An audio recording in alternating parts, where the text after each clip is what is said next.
I've been warning the public and shouting from the mountaintops since 2020. The banks would be able to custody your crypto by 2025, that exchanges would become banks, and the very thing they told you was a fraud was going to be implemented into your financial system.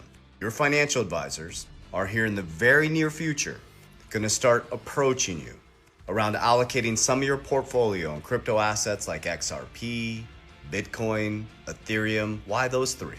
You got a Bitcoin ETF. BlackRock has the fastest growing ETF in history. We already have an Ethereum ETF. And in October, we have 21 XRP ETFs waiting for approval. Those will be the top three.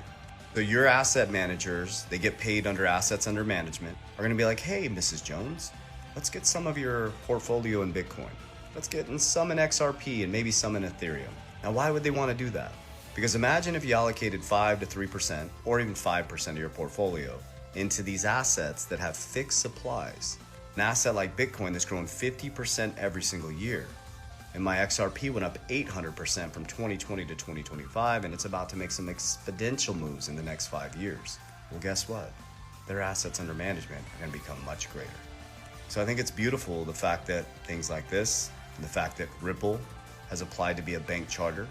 I'm reading it right here, the actual document. Ripple National Trust Bank. I'm reading their application right here, guys. So they're waiting for their approval to become a bank. They created the token XRP.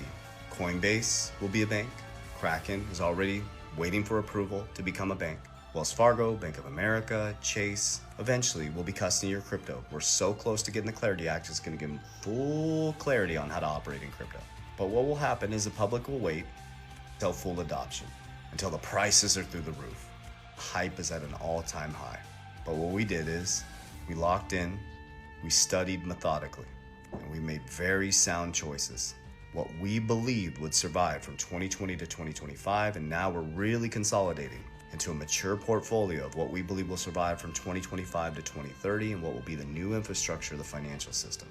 So if you're not studying this asset class and you don't understand how inflation works, if you don't beat inflation, the 2%, and if you're storing all your cash and they're about to lower interest rates and print money, you're going to become poor every single year. Here's an example.